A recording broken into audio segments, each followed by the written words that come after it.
Salut tout le monde, Jean-Pierre Perrault, cliniqueantidulaire.com à Montréal, chez Corps Humain. Bref, on est dans une SIC à Montréal. Anyway, je ne suis pas là pour faire de la pub, vous le savez. Bref, aujourd'hui, simplement un étirement des mollets, donc dans la capsule d'hygiène biomécanique. Souvenez-vous que toutes les capsules que l'on fait sont sous le thème d'hygiène biomécanique. Est-ce que vous brossez les dents, vous passez la soie dentaire? Oui.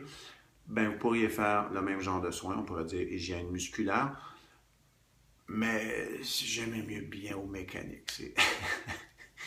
C'est un petit caprice personnel. Bref, hygiène biomécanique, étirement des mollets, le plus efficace, celui que je vous montre à l'instant. Vous n'allez plus voir mon beau visage du reste de la capsule, malheureusement, mais regardez mes pieds, c'est ça qui va vous aider, et mes jambes poilues. À tout de suite. Donc, c'est simple. On tient, exemple, en ce moment, j'étire le mollet droit. Donc, mon pied gauche est à peu près 2 pieds du mur. Je vais porter mes orteils le plus haut possible. Vous voyez? Orteil par en haut. Le talon est au sol. On garde un peu de poids quand même sur la jambe du mollet qu'on étire. Bref. Et ce qu'on essaie de faire, c'est la hanche ici va pousser en direction du mur. Là, en ce moment, je me tiens sur le mur. Vous ne voyez pas? Mes mains sont au mur, le plus haut. Pour ne pas vous distraire. Bref, et ce que je fais, j'essaie d'approcher ma hanche vers le mur en gardant le genou barré. Là, je respire, puis c'est justement une belle opportunité de faire semblant qu'on aime ça. Là. Ça tire quand même pas mal. Une fois que le genou est barré, on fait un étirement de la sorte, plus profondément et librement on respire, plus efficace on devient. Donc, on tient ça une 30-45 secondes. Si on le fait très très souvent, 30 secondes, ça devrait être assez, c'est-à-dire à tous les jours.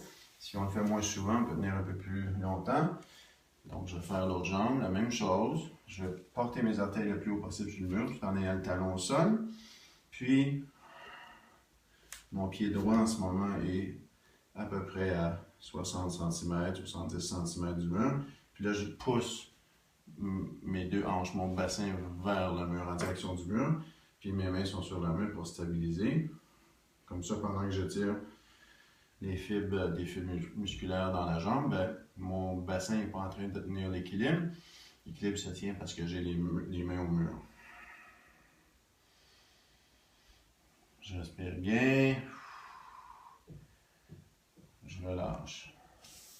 On pourrait aussi faire une autre partie du muscle du mollet, les fibres plus profondes, en ayant le pied peut-être à 15 cm du mur, en pliant le genou, puis on laisse le talon au sol en essayant de rapprocher le genou du mur. Donc, les orteils à différentes distances du mur, selon notre besoin, notre capacité, flexibilité. On laisse le talon au sol. J'ai dit au mur tantôt, talon au sol, et on rapproche le genou du mur. Donc, parfait. On tient encore là. Moi, je n'avais pas besoin ici, mais ça pourrait être tenu. Je vous ai menti, je remonte ma belle face sur la capsule ici. Bref, tenez ça à peu près 30-40 secondes à chaque étirement. Respirez bien. Faites semblant d'aimer ça. Relaxez, détendez-vous. Vous pouvez texter quelqu'un pendant que vous avez les mains au mur comme ça en même temps. Si ça complète votre journée, tant mieux. Bref, une autre capsule qui suit bientôt. Jean-Pierre Perrault, cliniqueantidulaire.com, chez Corps Humain. À bientôt. Ciao.